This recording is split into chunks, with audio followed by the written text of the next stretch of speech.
Chery made a return to Malaysia last year, and interestingly enough, the company not only released the usual internal combustion engine models, but has also decided to release electric vehicles as well in the form of the Omoda E5. From the get-go, it's quite clear that there's only one target in Chery's mind, the mighty BYD Atto 3, which is currently the most popular EV in Malaysia. However, does the Omoda E5 able to compete with the Atto 3? My name is Chief Chapree, and welcome to the full review of the Chery Omoda E5.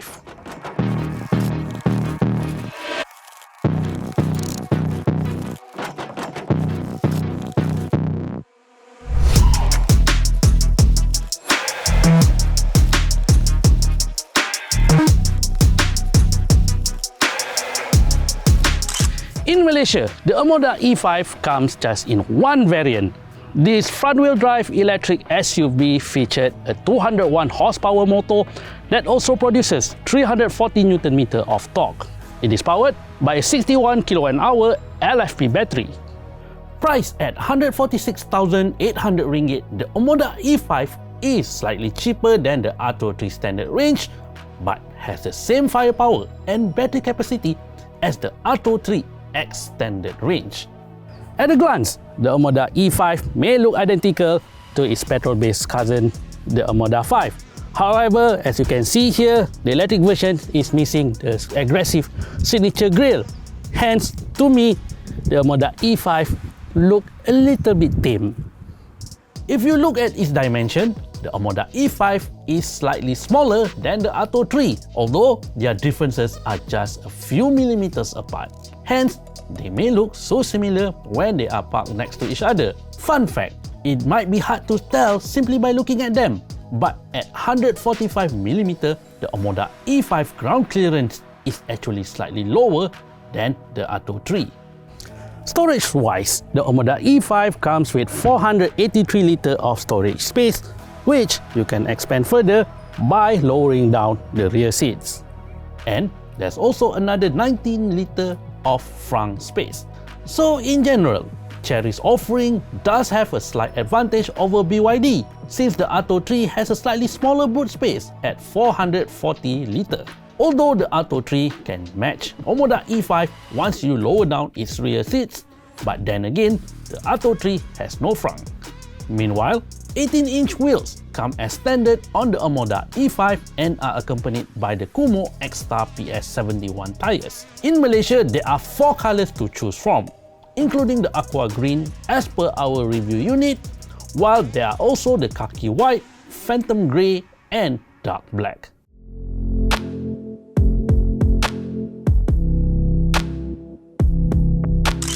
Inside, the Omoda E5 comes with a more straightforward interior, unlike the Atto 3, which is skewed towards the edgy side of things. The interior of Omoda E5 is mainly made out of leatherette, with some artificial wood panel in the center console, on the dashboard, and also at the door. The build quality is quite good. All in all, it is tastefully done. Design aside, these are comfy seats indeed. I have no complaints regardless as a driver or a passenger.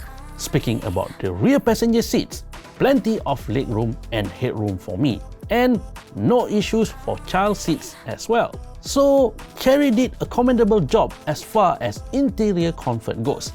That being said, I still found myself liking the seats on BYD more. They are slightly more comfortable, especially for long journeys. What's your secret, BYD? Anyway, moving on. Another part that I really like about the Omoda E5 is that there is plenty of personal storage areas throughout this EV. For driver and front passenger, you have this long lower storage area, then this covered storage box complete with chiller function. There's also another covered storage box, a bit slightly smaller, 2 cup holders. Oh, there's also a 50-watt wireless charger, complete with a built-in cooler and cover. Although, I'm not really sure if the cooler is really helpful. And yes, there are also sizable storage areas on the Omoda E5 doors. Also, special mention to additional features that help enhance the Omoda E5 experience for driver and passengers alike, such as the double glazed windows which help tone down wind noise, and there is also privacy glass for rear passenger windows and windscreen. That's about it for general comfort and space. Like I said earlier, Chery certainly did a commendable job, but that doesn't mean it is perfect. Let me point out several oddities of the Omoda E5. While it is great that Chery gave the EV aircon vents for rear passengers, but no, you can't close them in case it is too cold for rear passengers. The USB ports on the front somehow are facing the passenger. They're supposed to be facing the driver, but looks like Chery may have overlooked this when it converts the EV to right-hand drive. For those who still keeping track, the Omoda E5 sunroof is still motorized, just like Atto 3, but it is slightly smaller and comes with manually operated cover. The Omoda E5 comes with a 24.6-inch curved display, which is split into two screens. One is for the driver instrument cluster, while another for the infotainment system. I love the massive 12.3-inch digital instrument cluster. The screen is very clear and quite bright. It's also able to show different types of vehicles and lane design that the EV detected, which is quite impressive.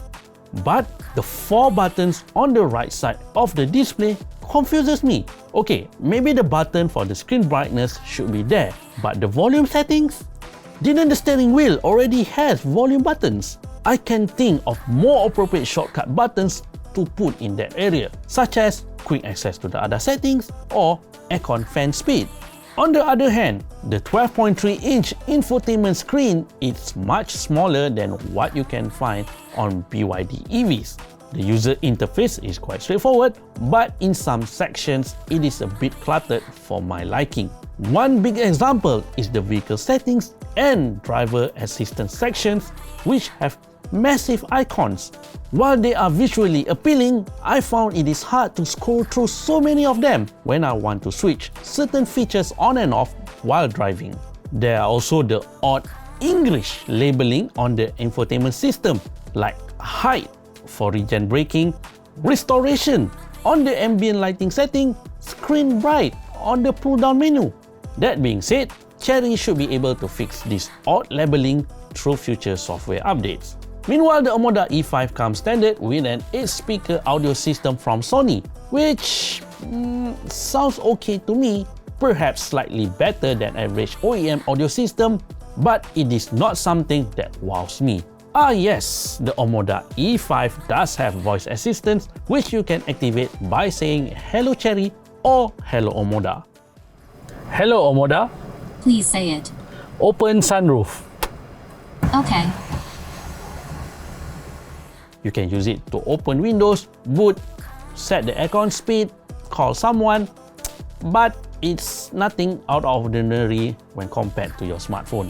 On a related note, there is no app for Omoda E5 in Malaysia at the moment. It is not a deal breaker, but really, it is so much convenient to have one, since you can set your aircon remotely or check the charging status of your EV easily.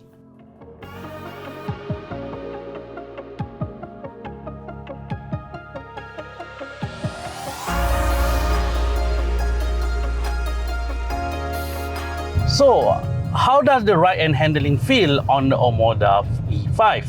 In general, for what it is worth, I'm actually quite surprised that the right handling is actually quite good. The suspension felt rather firm, unlike the BYDs, which are much softer. Hence, this provides me more confidence on the road, especially when taking corners. At the same time, the EV still feels very comfortable. It soaks up the bumps on the road quite well. There's no bouncy or floaty feeling even at high speed. I also feel that Chery's decision to include Como tires has helped the Omoda E5 as well, as opposed to tires like the Atlas Batman on Atto 3. So there are two steering settings on the Omoda E5, one being comfort and another is sport. But regardless of that, both of them actually felt quite soft to me, which in hand means that this EV should be able to be handled by almost everyone out there, even for beginners. Nevertheless, I still wish that it has another setting which would make the steering a bit more stiff and sporty, but maybe that's just me. While you still can feel the difference in terms of acceleration between all three driving modes, I somehow can get this EV to accelerate quite quickly on the Eco mode. Usually on Eco mode, the acceleration will go quite linear, but not on the Omoda E5.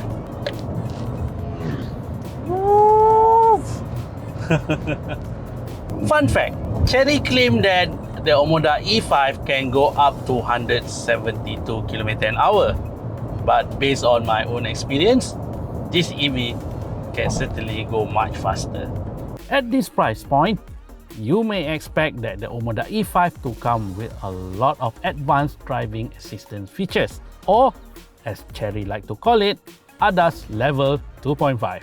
Overall, while it's certainly not the best in the market, the ADAS capability on Omoda E5 is generally acceptable for what it is worth. And I do appreciate that the Omoda E5 integrated cruise assist and lane keeping features are not as aggressive as BYD, which would fiercely yank you back into the lane most of the time, even though you turn on the signal light to change lane.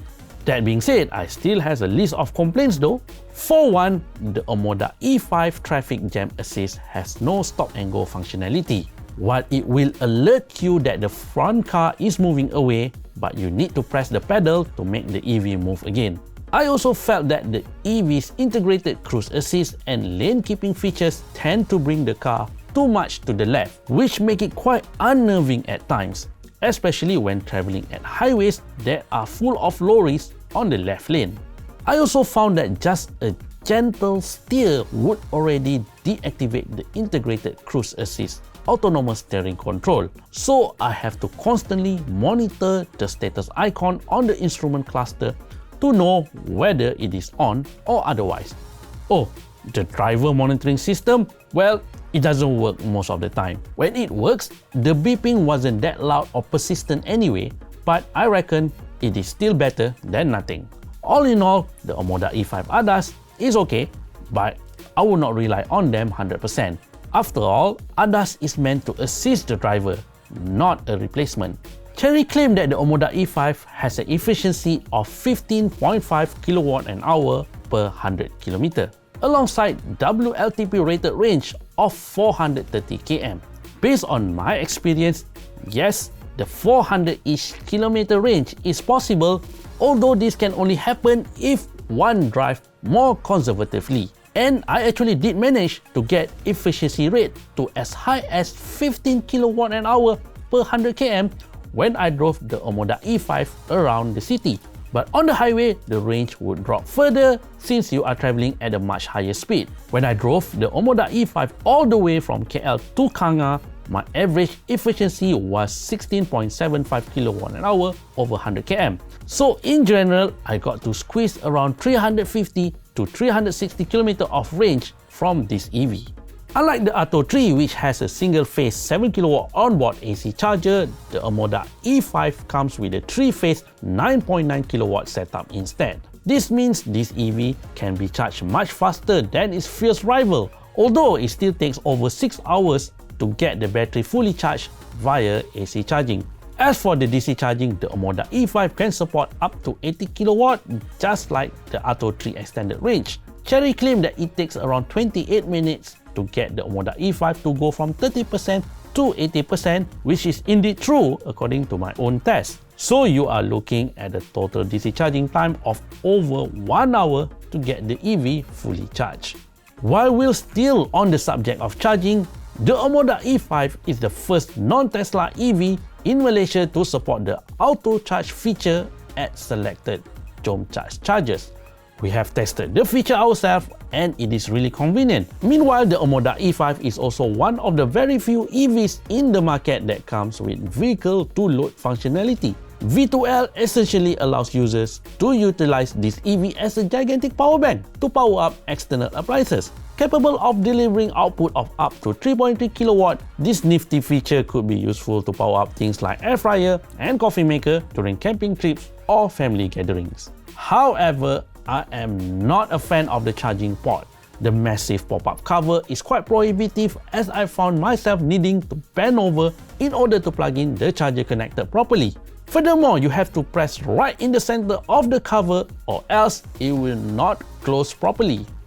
All in all, there are quite a number of reasons for one to consider the Chery Omoda E5. It has enough space, acceptable range, good ride and handling, a lot of performance to tap on, and of course, it is priced slightly lower than the BYD Atto 3. There are several cons as well: questionable charging port ergonomics, lane keeping assistance setup, cluttered user interface, and there's also the fact there is no app for Omoda E5 in Malaysia at the moment. Nevertheless, some may feel that these are not deal breakers. Hence, the Chery Omoda E5 is a formidable rival against the BYD Atto 3. With that, thank you for checking out our full review of the Chery Omoda E5. Please let us know what you think in the comment section below and stay tuned for more EV content here at soychinchow.com. My name is Chief Chapree and I'll see you in the next one.